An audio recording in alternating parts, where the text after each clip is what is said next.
أولا السلام عليكم ورحمة الله وبركاته. دمان أصحابتي وادين سلامة كسو دبا جنرالك ام عيد الفتنس ay u barateen fitness ay soo gudbiyaa laakiin maanta waxa idin soo gudbi doonaa wax ka duwan. Waxa idin soo gudbi doonaa vlog oo ku saabsan Istanbul waxa kasi aadina mishaadka ay Sofia waxa kale oo kasi aadina Blue Mosque waxa mishaad dhaxdiisa buluug ah inaba caadi aan ahayn ay Sofia sidoo kale sida ogtihiin waa masjid taariikh ah marka masjid taariikh ma idin si daba dhacay marka meesha aadno aan si wadi doona insha Allah waxa kale aan la socdo maanta saaxiibkayga. السلام عليكم ورحمة الله وبركاته أصحابتي ninkan been idin sheegay saaxiibkeena ninkan walaalkiisa ahay soo dhawaada marka maanta waxa loo socdaa Aya Sofia iyo Sultan Ahmed dalxiis waxaan deganaa oo ujeedaan hotelkeena single kuna meeshan oo wax jirtana. Yes guys, sada hotelka bixina insha Allah wadada kamarina ay tusdoona. So let's go.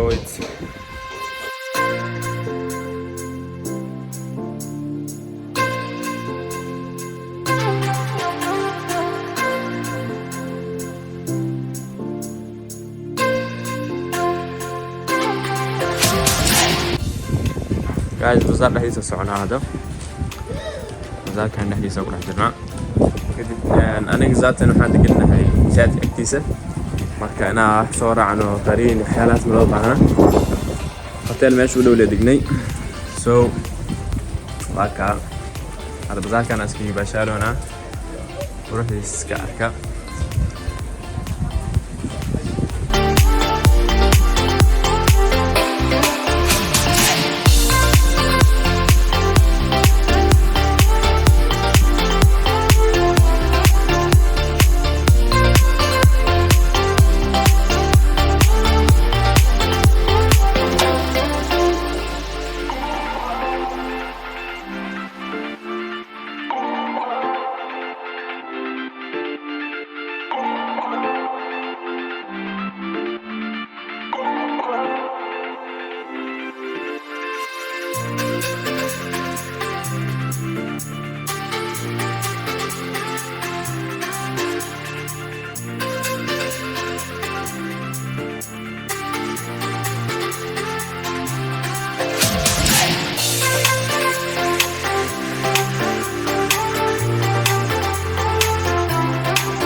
Yes guys, مساجد كواكان أبو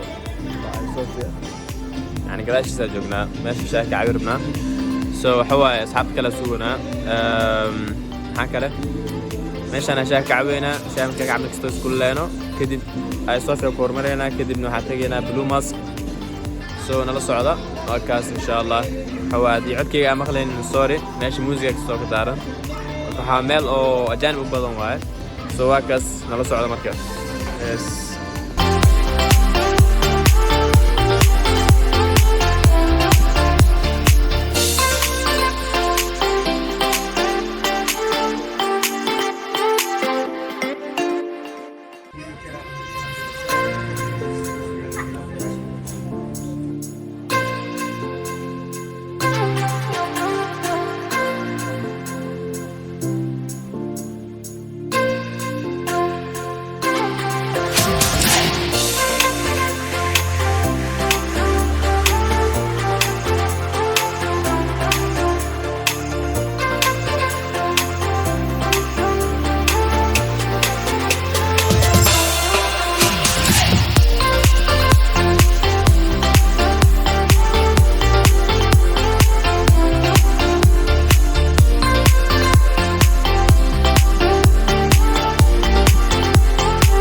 Yes guys, سأوجدين واجبنا مشاهد كم يعيش محوا سلطان أحمد بلو ماسك نوادي كرتا سلطان أحمد نوادي كرتا يس محمد سودو أصحابته ماشي عليك السلام.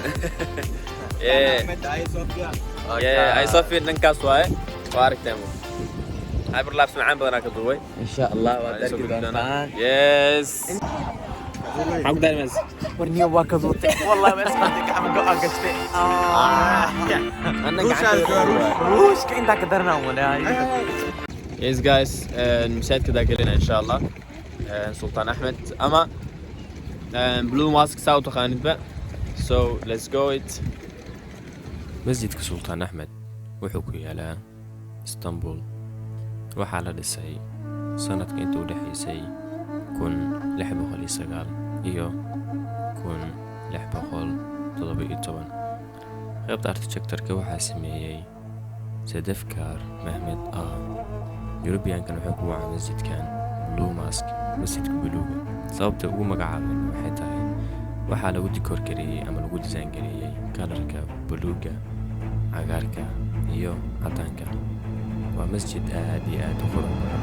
dhankiisana waxaa ku yaalo Hagia Sophia masjid. haddana guys Hagia Sophia galeynaa ama socda dhexdiisa arka si u taalo lebsi.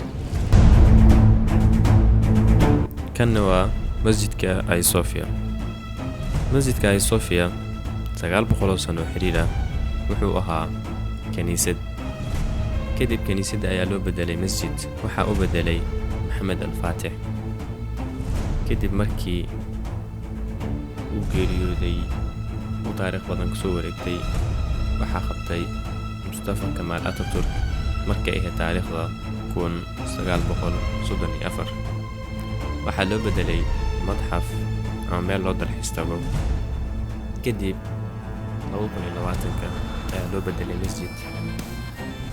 waxaa taariikhda xusid mudan in masjidka Hagia Sophia qofku ugu horeeyay wajaaniba uu noqdo oo ku dushiyo sheekheena ama Sheekh Cabdirashiid Cali Suufi oona ah qof Soomaaliya. waana mid aan ku faanno qofka ajaanib ugu horeeyay masjidkaas ka dushiya uu noqdo qof Soomaaliya, Sheekh Cabdirashiid Cali Suufi.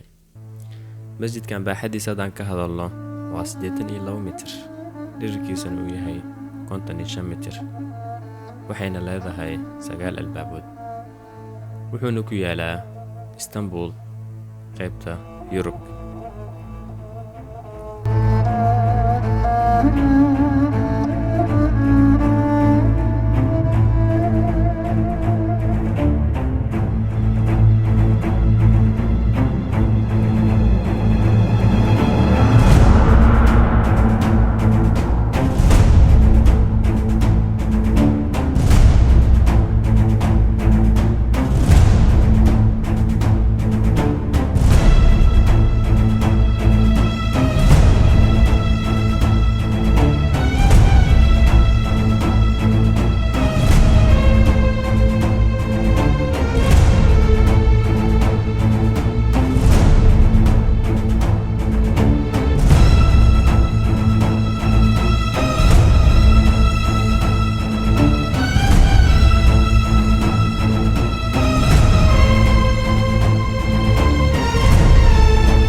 Yes guys, haddana ka soo baxnay waxaan joognaa Mandeq restaurant. algaxtaani maxaa leedahay asxaabta YouTube-ka? والله soo dhawaada xasey restaurant oo Mandeq magaara laakiin Yes, maxaa leedahay restaurant in Istanbul. welcome in Somalia. Yes. waxay kala cunaa adaa arkaysan insha Allah. marka wax kana caloosha la buuxinaa soo waa kasna la socda asxaabta.